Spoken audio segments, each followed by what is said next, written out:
Vamos abrir lá a Bíblia, lá em Zacarias.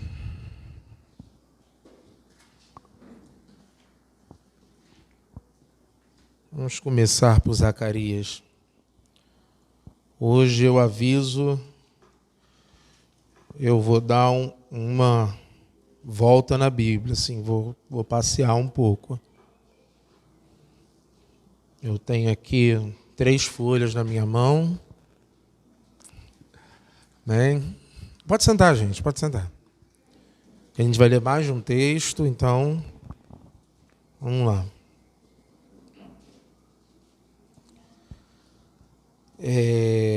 Zacarias capítulo 4, versículo 6. E ele respondeu: esta é a palavra de Adonai a Zorobabel, não por força, nem pelo poder, mas pelo meu espírito, diz Adonai dos exércitos, Senhor dos exércitos, que é você, grande montanha? Você se tornará uma planície diante de Zorobabel, e ele colocará a pedra angular no lugar, enquanto todos clamam: que maravilhoso, que maravilhoso. Esse mês a gente ouviu falar bastante desse texto, né? Foi falado do contexto histórico presencial desse texto.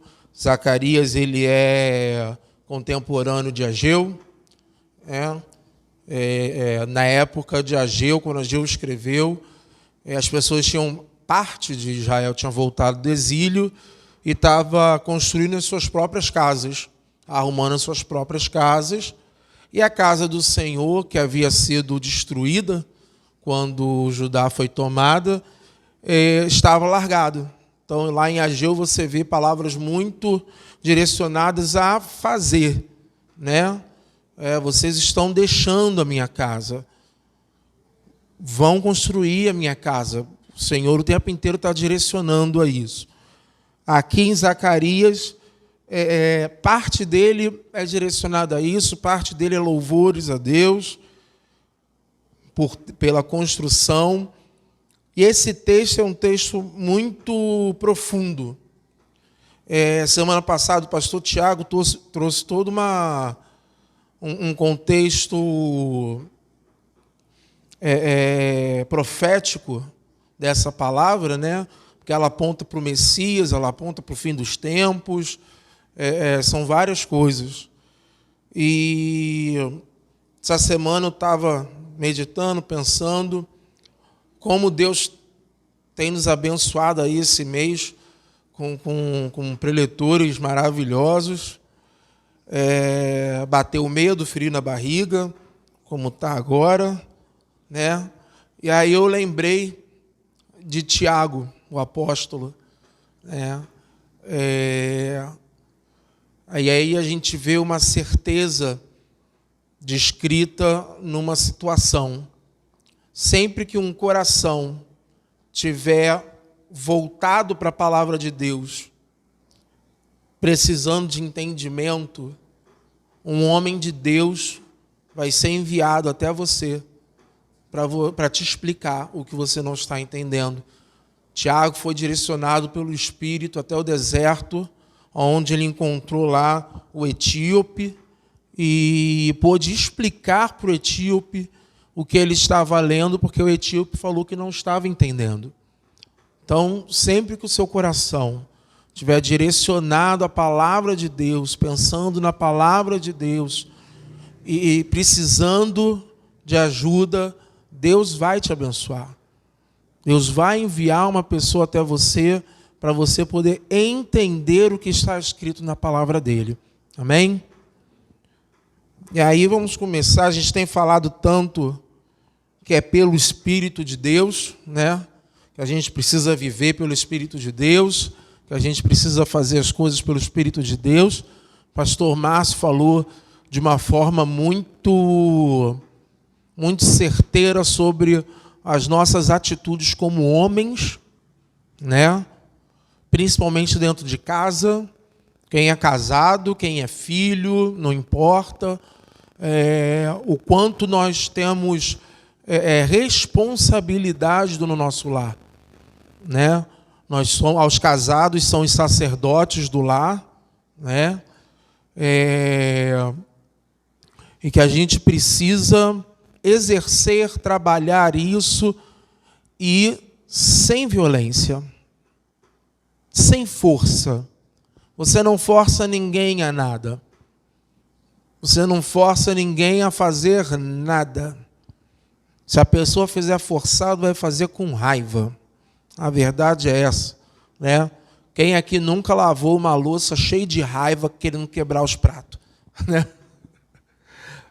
Não adianta. Fazer forçado, você faz com raiva. E então, assim, o nosso papel como homens dentro de casa é cuidar, abençoar, trazer a presença de Deus para dentro de casa. Nós temos que cumprir o nosso papel. Os filhos, a obediência, né? E se vocês acham que a obediência é fácil, é difícil, eu vou falar o papel dos maridos. O marido tem que ser que nem Cristo. Cristo deu a vida pela igreja, o marido tem que dar a vida pela esposa, né? Então é um pouco mais embaixo. O pastor Anderson, ele falou muito sobre o esgotamento físico, né? Pelo menos eu guardei muito isso, que às vezes a gente faz as coisas na força do nosso próprio braço. A gente vai querendo fazer, às vezes mesmo a obra de Deus. E a gente quer fazer, a gente vai naquele ímpeto de fazer, e às vezes nem consulta a Deus se é ou não para fazer, né?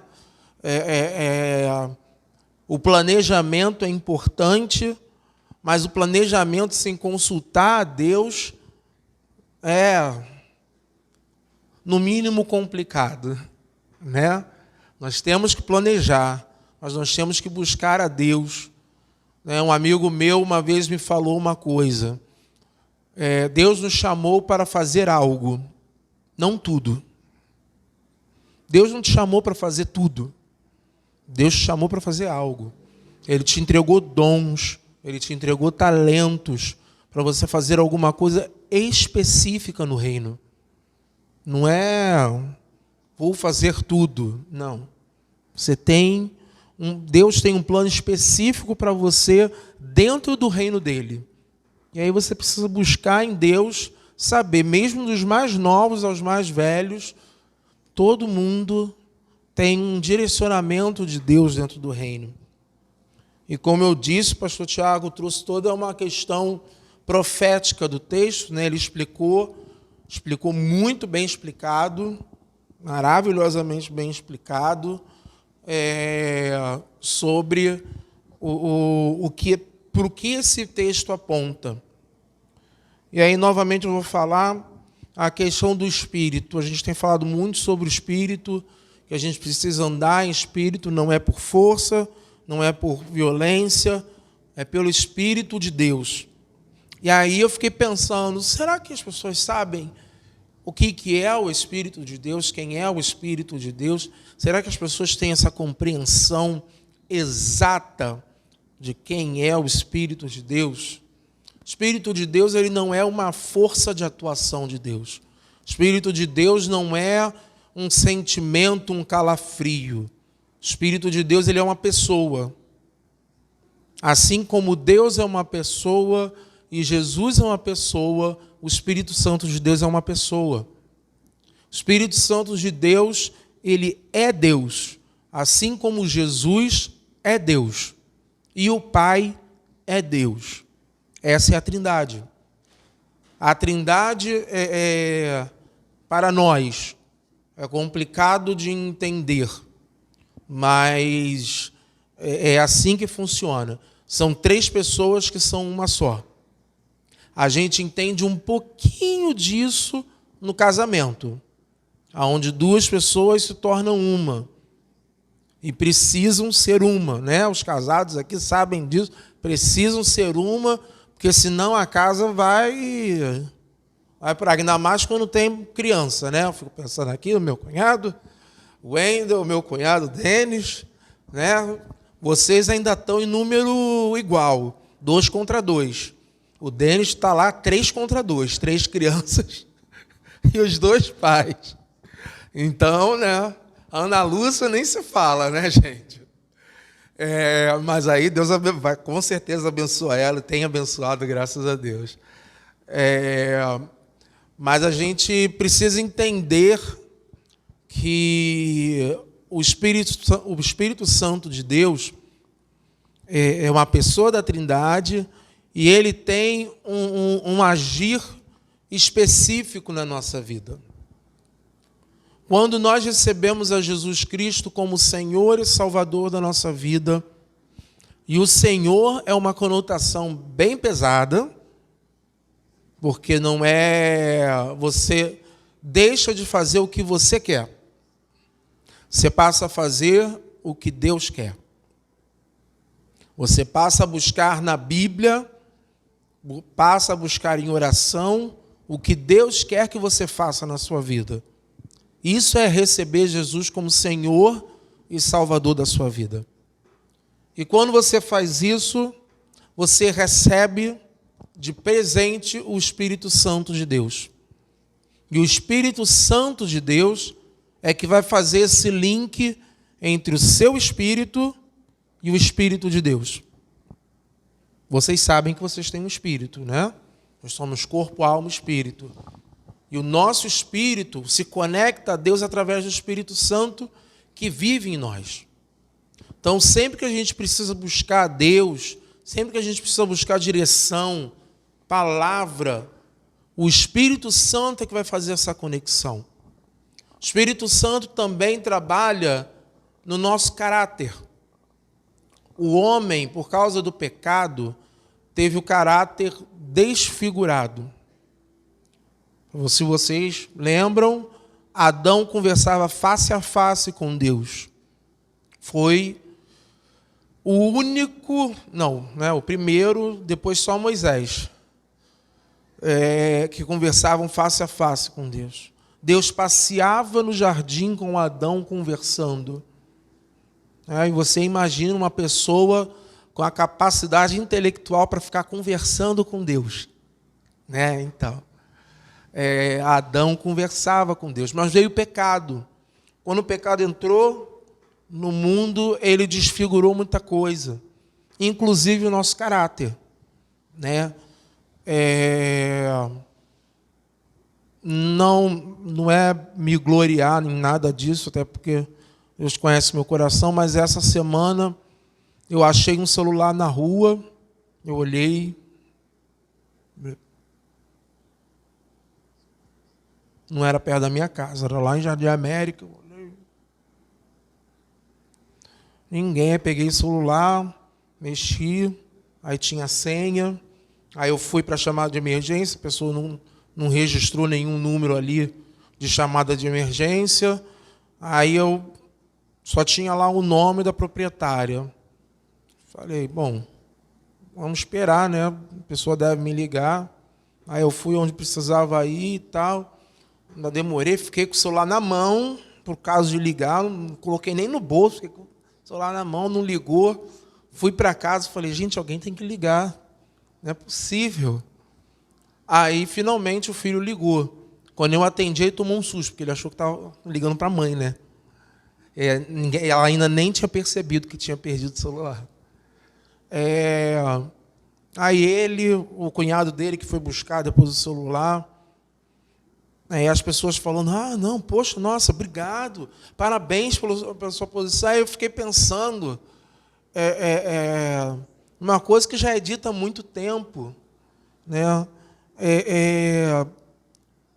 Honestidade não é algo para poucos, é base. Ser honesto é básico na vida. Mas, infelizmente, às vezes, a gente precisa da ajuda do Espírito Santo para ser honesto. E ele faz isso. Ele transforma o nosso caráter. Ele vem transformar a nossa vida, transformar o nosso caráter e moldá-lo segundo o caráter de Cristo, para que a cada dia mais a gente possa parecer com Cristo. Ele faz isso na nossa vida. Ele se ocupa dentro da nossa vida em fazer isso, nos parecermos mais com Jesus. A gente só vai parecer mais com Jesus tendo o Espírito Santo na nossa vida, porque senão a gente vai fazer por força, e por força a gente não vai conseguir. Não vai. Porque Cristo mostrou o que é amor. E o que é amor é uma coisa completamente fora do nosso alcance racional. Porque é capaz do Wendel dar a vida dele pela Giovana. É capaz do Wendel dar a vida dele pela Sofia. É capaz do Wendel dar a vida dele pela Roberta, pela mãe dele, pelo pai dele. Agora, o Wendel dá a vida dele para uma pessoa que ele nunca viu. Não é normal. Não é natural. É sobrenatural. O que Jesus fez lá na cruz, só o Espírito Santo consegue nos fazer entender aquele amor. Amém? Então é isso que o Espírito Santo... Quando a gente fala que a gente precisa andar pelo Espírito, é isso. É buscar sempre a vontade do Espírito Santo. Rodrigo, como é que é isso, buscar a vontade do Espírito Santo? Você tem que buscar ouvir. Ouvir. Às vezes vai parecer uma voz de verdade falando, às vezes não. Às vezes só tem aquele... Eu fico brincando lá em casa, que quando a Geisa fala assim, eu paro tudo, não faço, não falo, não... Se a Geisa falar assim, estou incomodada, eu já não... Porque Deus trabalha com ela dessa forma. Deus trabalha com ela dessa forma por várias vezes. Nós recebemos notícia, fulano está doente. Geisa parou, vamos orar. A gente orava, aí ela, vamos orar pela família. Porque ela já tinha esse entendimento, a pessoa iria falecer. Então a gente orava pela família. Não foi uma, nem duas, nem três vezes. Então, assim, o Espírito Santo fala. E às vezes não é uma voz. Você não vai ouvir como Moisés ouvia. Você não vai ouvir como Abraão ouvia. É lá dentro. Sabe aquela intuição tipo, vou pegar tal ônibus. Não, acho que não vou pegar esse não, vou esperar o próximo. Sabe? Estou saindo de casa para ir em tal lugar. É melhor ligar antes. Então, vamos ligar antes, né? Antes de sair de casa, vamos ligar para ver se está aberto, se não está. O Espírito Santo fala. Cada um tem a sua experiência com o Espírito Santo. Amém? Ele nos dá dons, os talentos naturais que nós temos, ele nos ensina a utilizar. Ele vai nos educando na nossa vida. Amém? Então, isso é andar pelo Espírito. O texto ele continua falando sobre a construção de Zorobabel, que a montanha não seria nada diante de Zorobabel. E no versículo... É isso mesmo, versículo 7... Ele diz assim, e ele, no final do versículo, e ele colocará a pedra angular no lugar, enquanto todos clamam. Que maravilhoso! Maravilhoso! Esse texto é um texto profético que fala de Cristo. A pedra angular. Vamos lá. Mateus, vamos começar. Mateus 16. Eu me adiantei a vocês, coloquei marcação em tudo.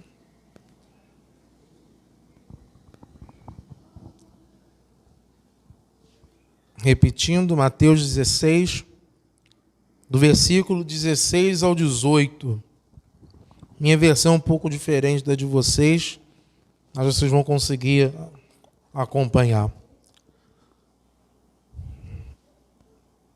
Na verdade, eu vou ler o 15 também, para entender a resposta.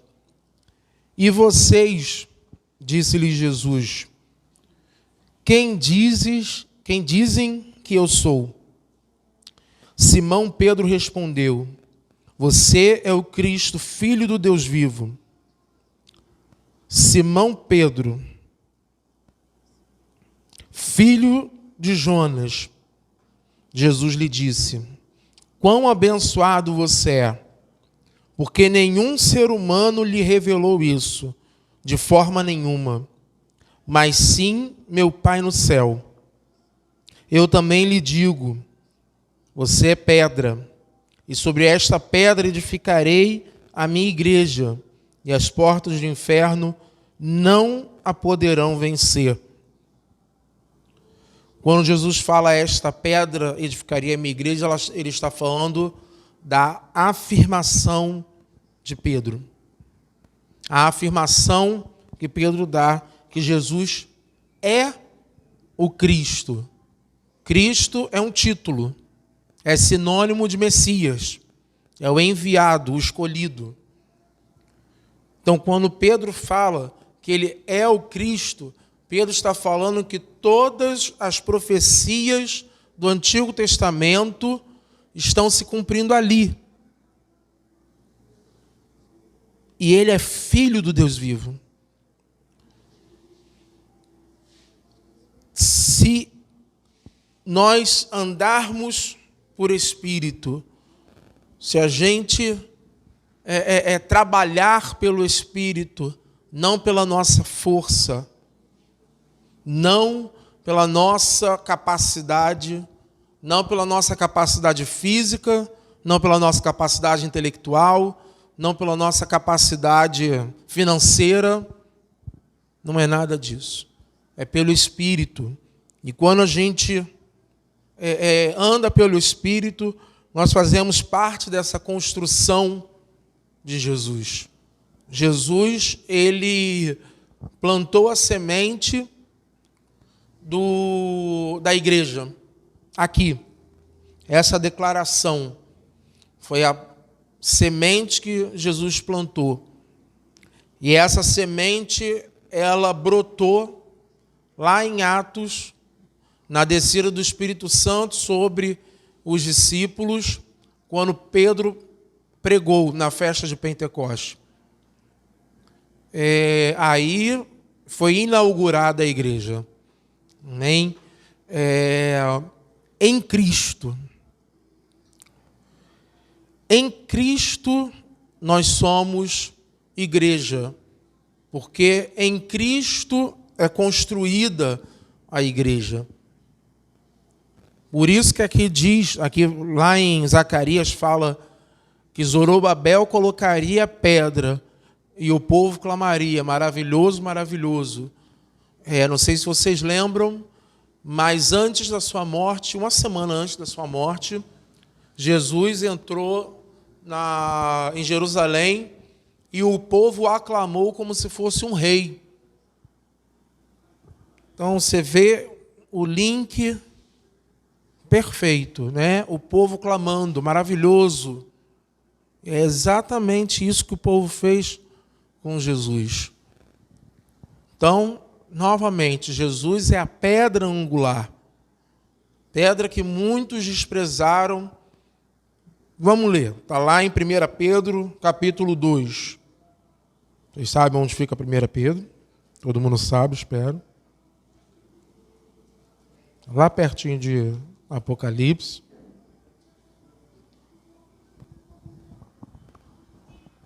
Primeira Pedro, capítulo 2,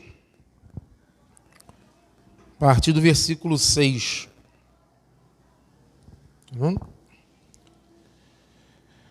Essa é a razão das Escrituras dizerem: vejam, ponho em Sião uma pedra angular, escolhida e preciosa, e todo aquele que põe sua confiança nela, com certeza não será humilhado.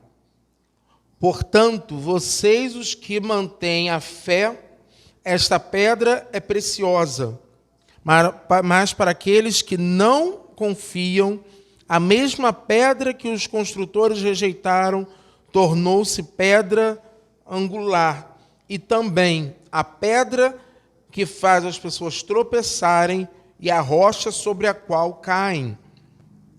Eles tropeçam na palavra, desobedecem a ela, como foi planejado. Vocês, porém, são povo escolhido, sacerdotes do Rei, nação santa, povo pertencente a Deus. Por quê? Para louvar aquele que os chamou das trevas para a sua maravilhosa luz. Em Cristo nós somos feitos igreja, em Cristo nós somos feitos sacerdotes, em Cristo nós somos feitos nação de propriedade exclusiva de Deus. Em Cristo nós temos tudo isso. E o Espírito é que atua na nossa vida para que nós consigamos chegar nesse status. E o outro versículo que eu gostaria de ler com vocês lá de Zacarias, eu acho que eu tirei o papel, tirei.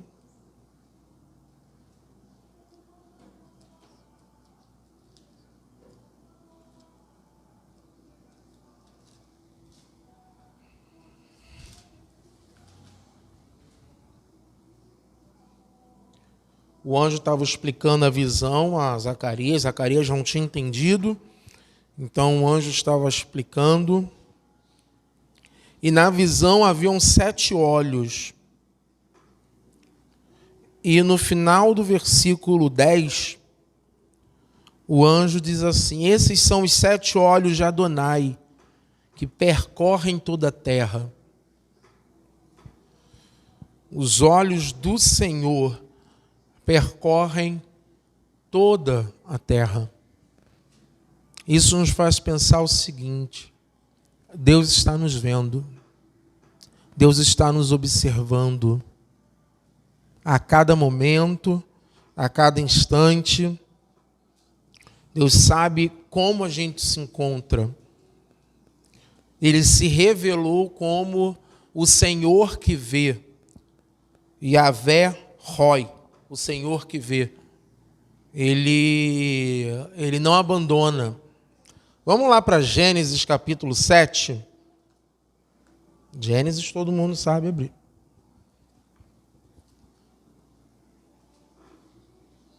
Falei 7, não, 16, gente, desculpa. Gênesis 16, a partir do versículo 7. Todo mundo lembra aqui da história de Abraão, né? Aí todo mundo lembra que Sarai não acreditava mais na promessa de Deus, e entregou Agar para Abrão, e Abrão teve um filho com Agar. E a partir do versículo de Gênesis 16, versículo 7, diz assim: o anjo de Adonai encontrou-a junto a uma fonte no deserto, e a fonte da estrada de Sur, e disse: Agar, escrava de Sarai, de onde você vem e aonde vai? Ela respondeu: estou fugindo de Sarai, minha senhora. O anjo de Adonai disse a ela: volte para sua senhora e submeta-se à autoridade dela. O anjo de Adonai disse a ela: aumentarei muito os seus descendentes. Eles serão tantos que não se poderá contá-los.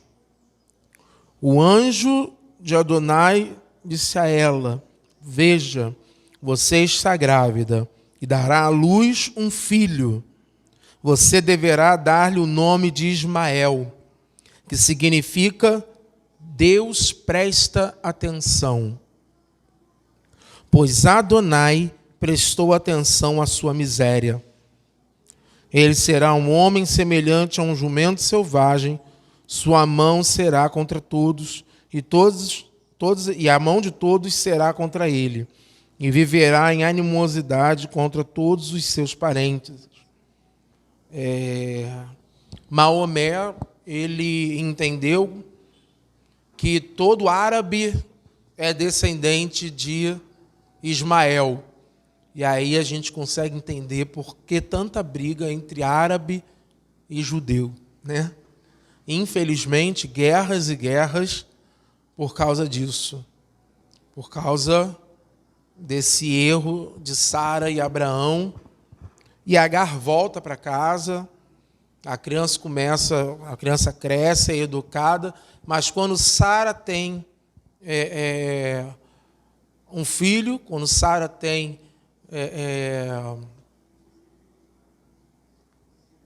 gente, fugiu. Isaac.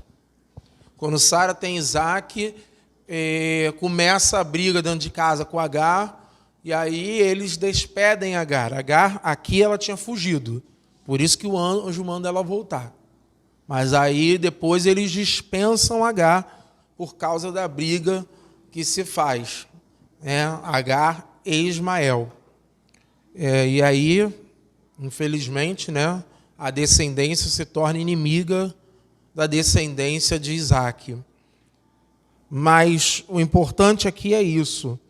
O anjo diz: Adonai prestou atenção à sua miséria. Às vezes a gente está passando por coisas na vida que a gente acha que ninguém entenderia, que ninguém conseguiria alcançar a dor que a gente está passando, ou a solidão que a gente está sentindo, ou ninguém vai entender isso. Mas sim, Deus está vendo a sua miséria, Deus está vendo o seu problema, Deus está vendo aquilo que você precisa, não aquilo que você quer, mas aquilo que você precisa. Deus está vendo, Ele presta atenção em como você se encontra, no seu estado de espírito. Você está angustiado. Se você buscar a Deus, Ele tem remédio para isso. Ele tem remédios para nossas almas. Ele consegue nos fazer dormir em paz, porque Ele presta atenção em como está o nosso coração. Lá em Romanos capítulo 2, vamos lá? Romanos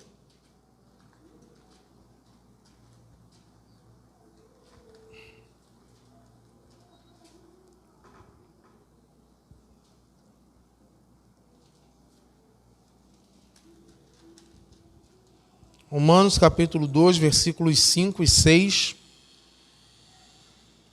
Contudo, por causa da sua teimosia e do seu coração obstinado, você está acumulando ira contra si mesmo, para o dia da ira, quando o justo juízo de Deus for revelado, porque Ele retribuirá a cada um de acordo com os seus atos. O anjo fala a Zacarias que aqueles são os 7 olhos do Senhor.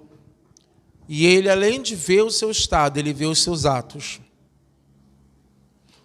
As suas atitudes quando você está sozinho, as suas atitudes quando você acha alguma coisa na rua, as suas atitudes quando você está só com a sua mãe, você e sua mãe, e vocês brigam, a sua atitude quando você está só com a sua esposa e vocês se desentendem, e aí você não dá o braço a torcer, você é o dono da verdade, eu que estou certo, minha mãe está errada, minha esposa está errada, eu é que estou certo. Deus sabe de todas as nossas ações. Deus conhece todas as nossas ações. E a Bíblia diz que Ele vai retribuir todas as nossas ações. Tanto as boas quanto as más. As duas. Nós receberemos retribuição pelas duas. Não importa o que a gente faça, Deus vai nos retribuir. Porque Ele vê. Ele é o Deus que tudo vê. Ele é o Deus onipresente. Ele vê cada ação nossa. Parece bem assustador, mas é isso mesmo. Ele vê tudo que a gente faz. Vamos lá para Atos 15.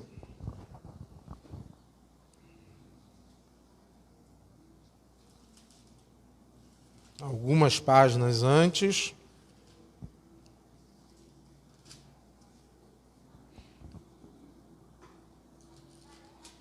Atos 15, versículos 8 e 9,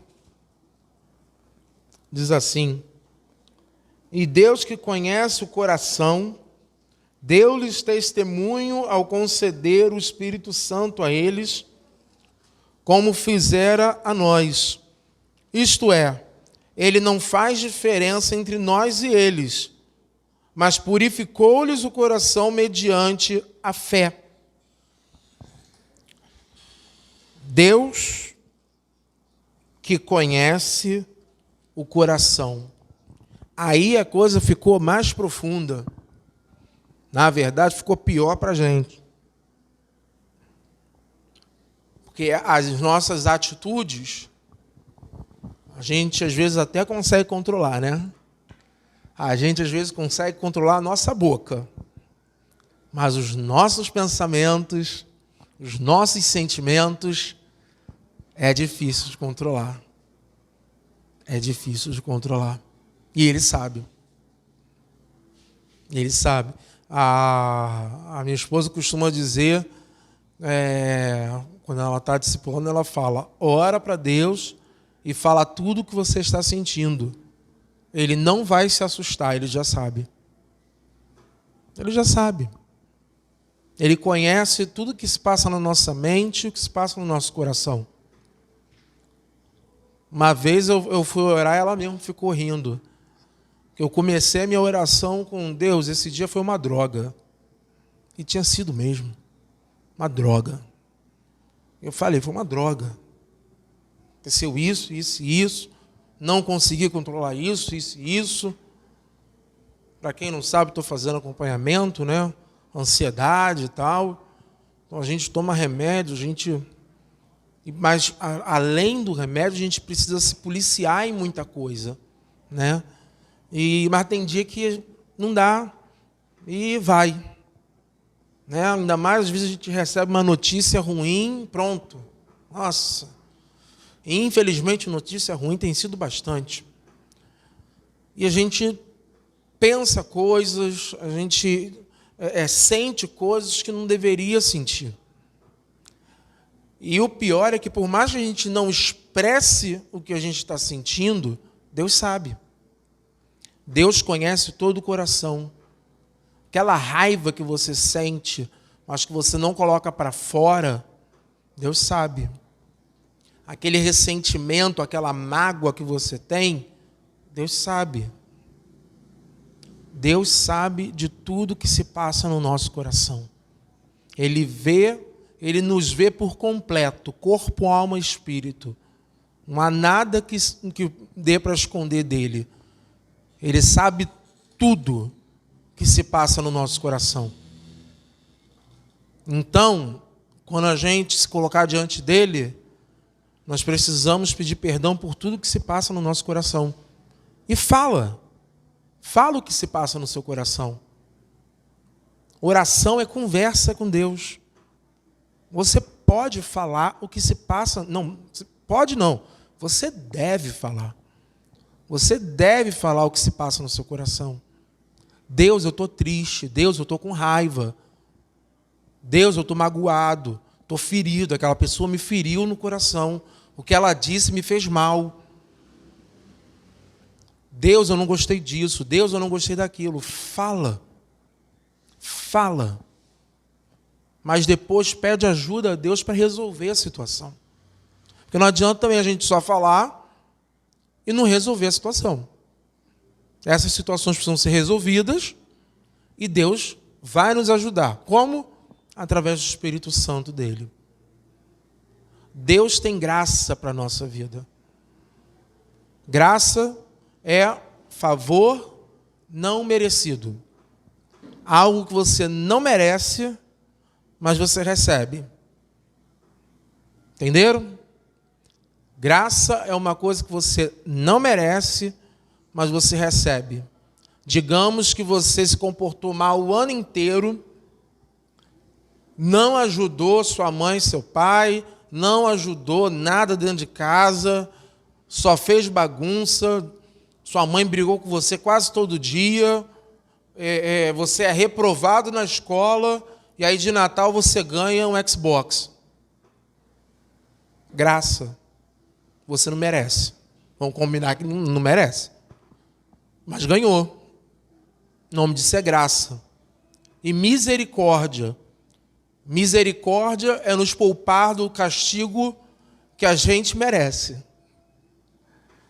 Às vezes a gente merece o castigo, até porque o salário do pecado é a morte. Mas Deus vem e não nos imputa esse castigo. Isso é misericórdia. E Deus tem isso para a nossa vida. Vamos lá para Romanos 3. A gente volta rapidinho em Romanos, algumas paginazinhas. Texto muito importante para a nossa vida. Muito importante. Nós vamos ler do capítulo 10 ao capítulo 24. Versículo 10 ao versículo 24. Romanos, capítulo 3, do 10 ao 24. Prestem bastante atenção nesse texto. Como declara as Escrituras, não há nenhum justo, nenhum sequer. Ninguém entende, ninguém busca a Deus. Todos se desviaram e tornaram-se simultaneamente inúteis. Não há ninguém que demonstre bondade, nenhum sequer. Suas gargantas são como túmulos abertos. Usam a língua para enganar. Veneno de serpente está em seus lábios. Suas bocas estão cheias de maldição e amargura. Seus pés são rápidos para derramar sangue. E seus caminhos estão ruína e desgraça. E não conhecem o caminho de paz. Não há temor a Deus diante dos seus olhos. Além do mais, sabemos que tudo que a lei diz, o diz aos que vivem sob a estrutura da lei, para que toda boca se cale e todo mundo seja considerado merecedor do juízo adverso de Deus. Porque à sua vista, à vista de Deus, nenhuma pessoa viva será considerada justa, com base na guarda legalista dos mandamentos da lei. Pois o verdadeiro trabalho da lei é mostrar às pessoas quão pecadoras elas são. Mas agora, a parte da Torá, o jeito de Deus tornar as pessoas justas à sua vista foi esclarecido. Ainda que a lei e os profetas também testemunham a respeito dele, trata-se da justiça que procede de Deus mediante a fidelidade de Jesus, o Messias, para todos os que creem. Não há diferença se alguém é judeu ou gentio, porque todos pecaram e não são capazes de merecer o louvor e a graça de Deus. Mediante a graça divina, sem merecê-la, todos recebem a condição de serem considerados justos diante dele, por meio do ato que nos redime de nossa escravização ao pecado, realizado por Jesus Cristo.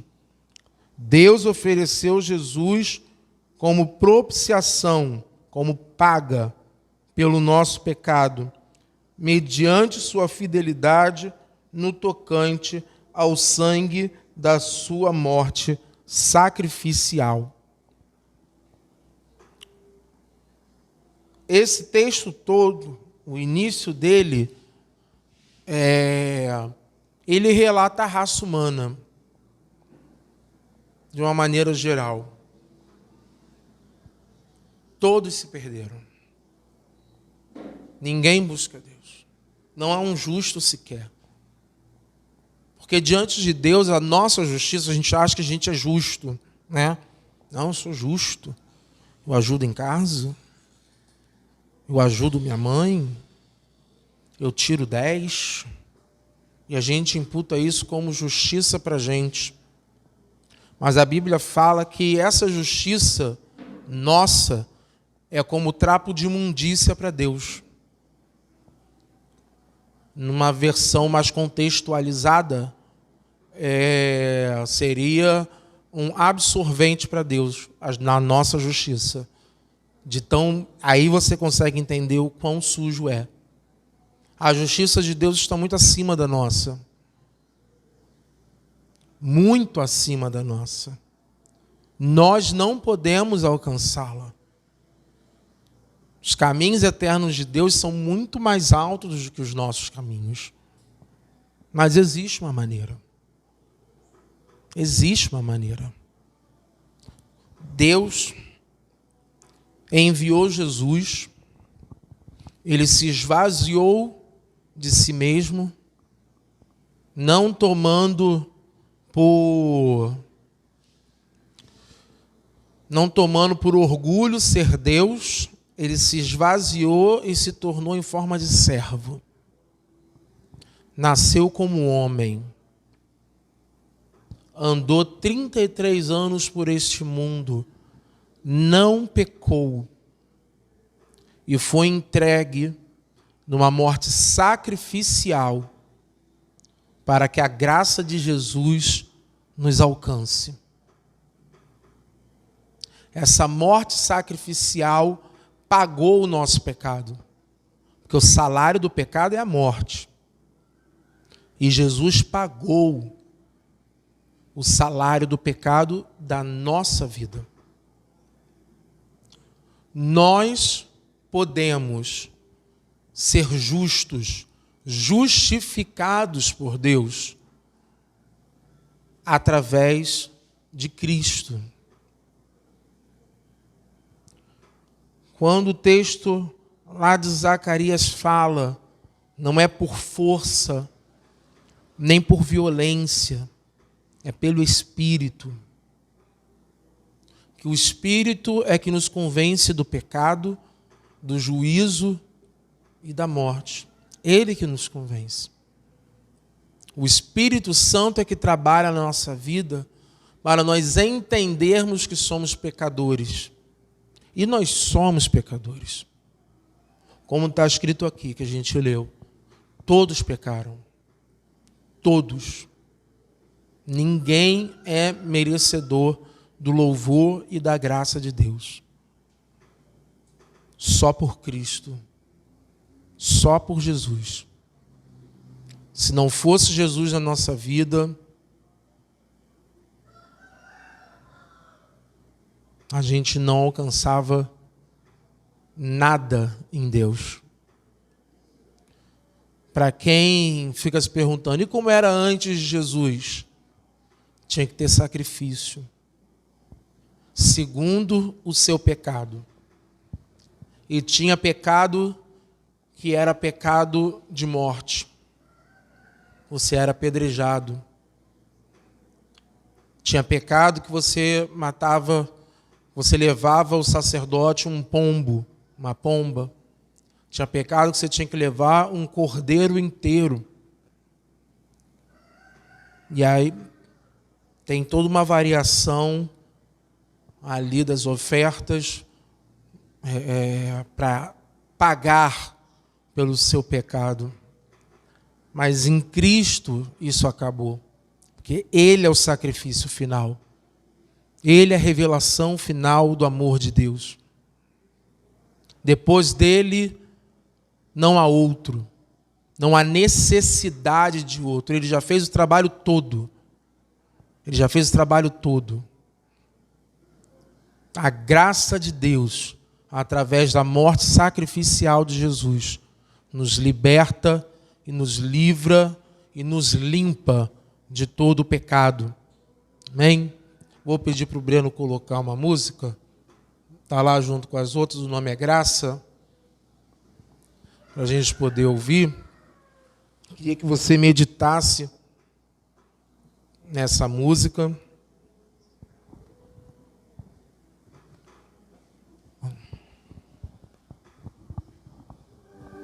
Preste bastante atenção na letra.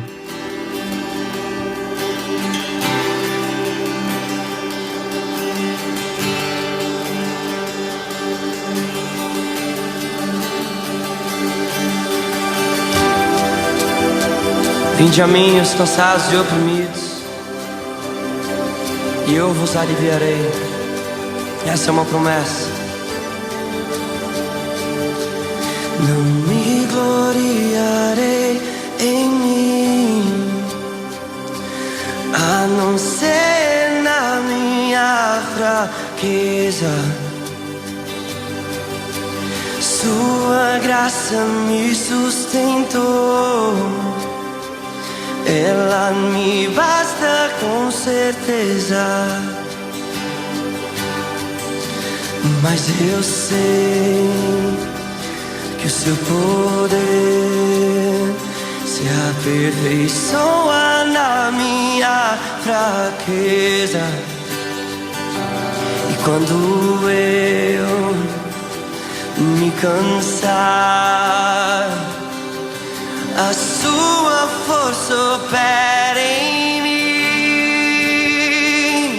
Eu sei que a sua graça é pra mim.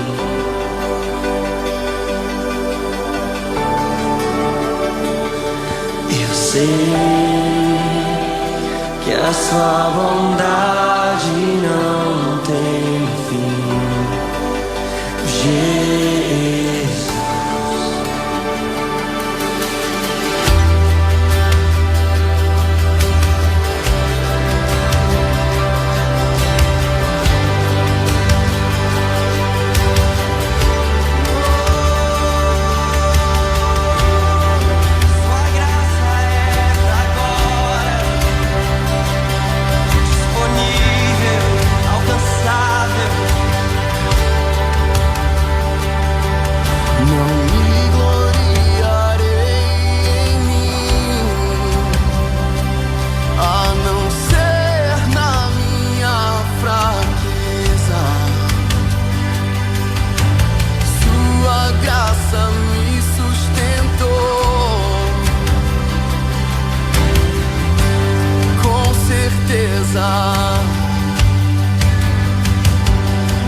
estava tão fraco, não na fé, mas fisicamente. Como Paulo falava, embora o nosso corpo esteja a se deteriorar, nós sabemos que as marcas de Jesus estão produzindo para nós uma glória que é eterna. Sabe, e eu estava nesse lugar que a única coisa que eu conseguia cantar para Ele era: quando eu não posso, quando eu não consigo, quando eu estou fraco, quando eu estou caído. Sabe, se você precisa de renovo nessa noite, se você está cansado, declare isso, porque é uma promessa de Jesus, que se a gente fosse até Ele, Ele daria alívio, Ele trocaria o nosso fardo pelo dele. O fardo dele é leve e suave.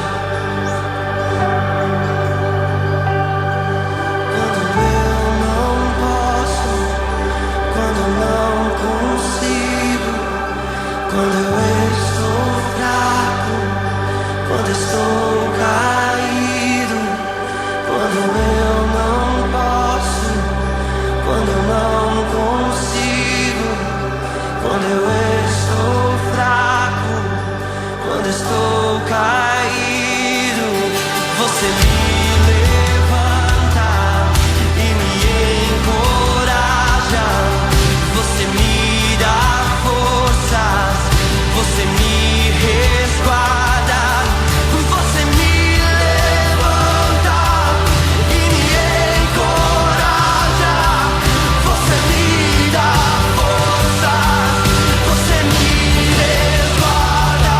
Eu sei que a sua graça é pra mim. Ela é nessa noite. Eu sei que a sua bondade não tem fim. Sua graça, o seu amor, a sua bondade, sua paciência, sua misericórdia é para nós, para cada um de nós. Foi isso que fez diferença na minha vida, como faz na de muitos.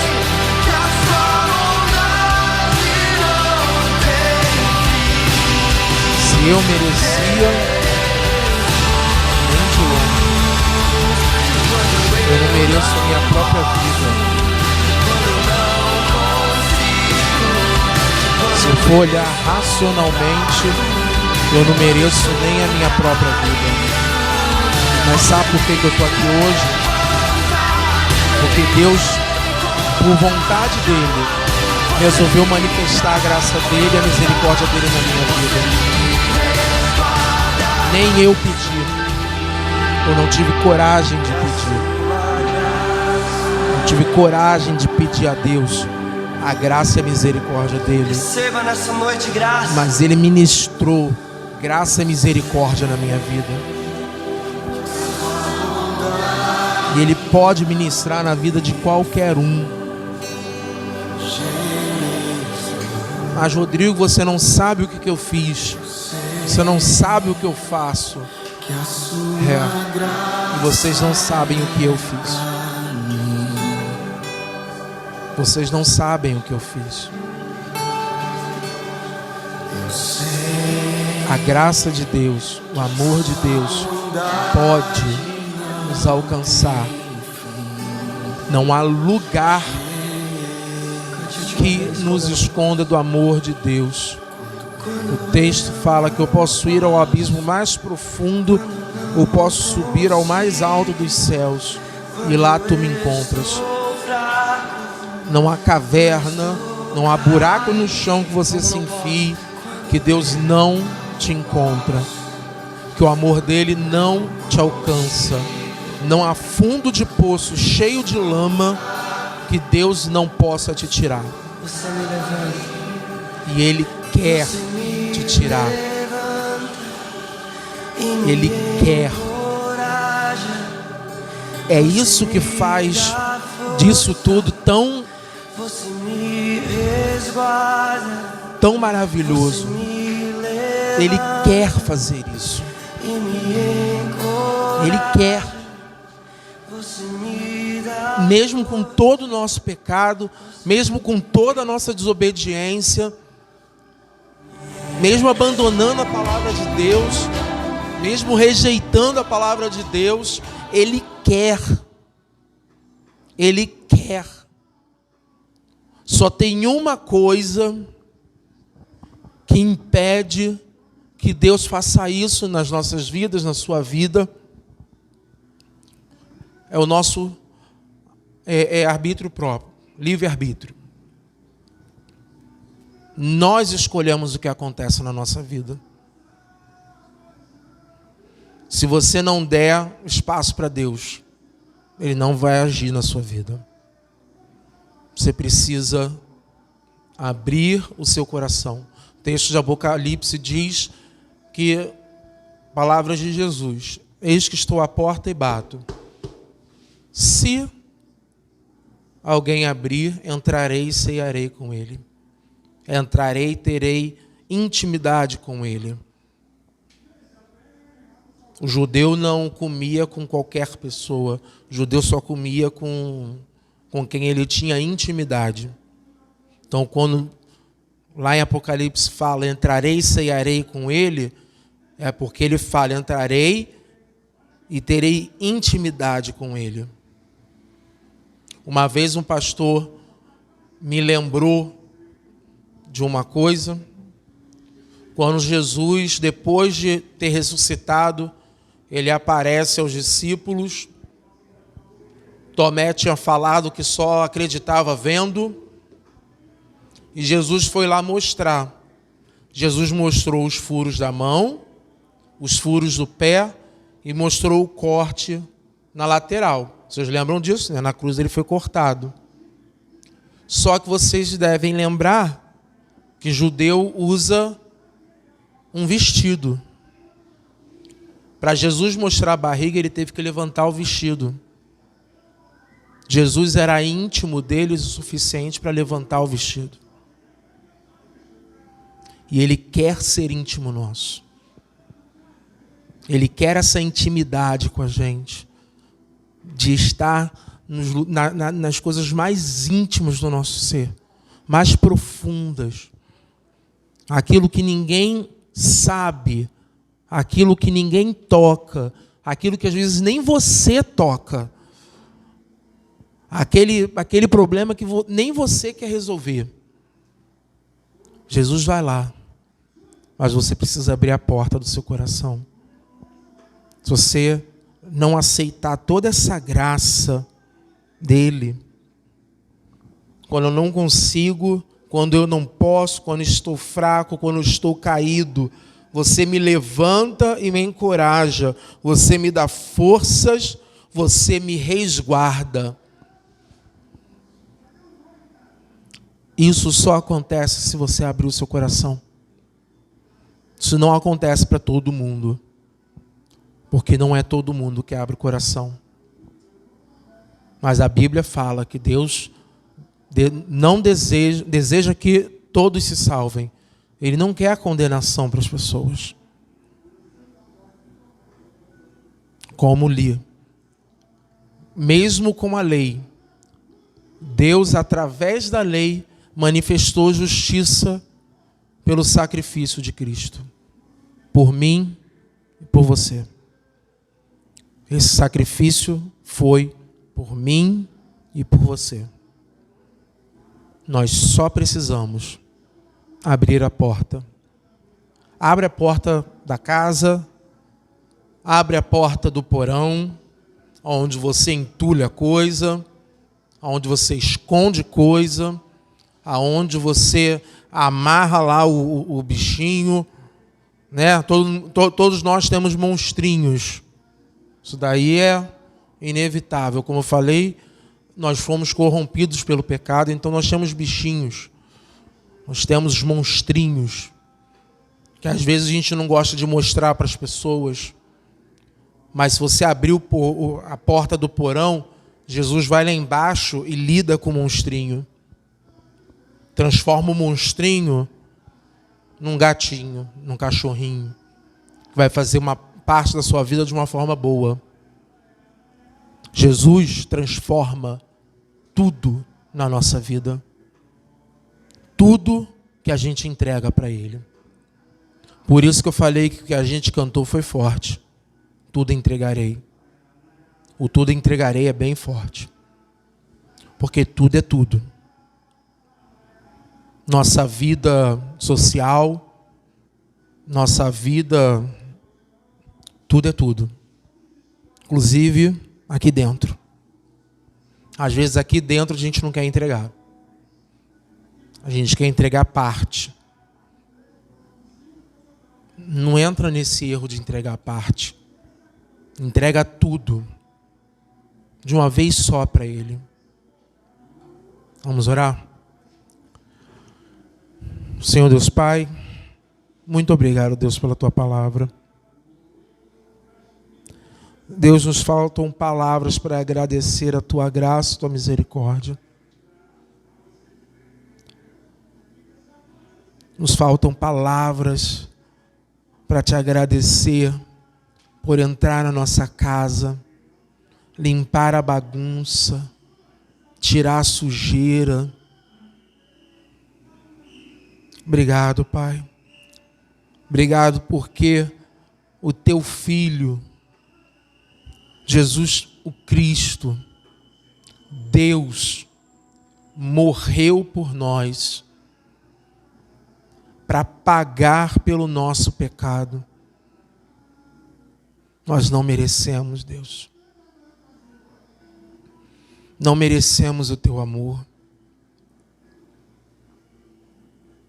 Não merecemos a Tua graça. Não merecemos a Tua misericórdia. Mas mesmo assim,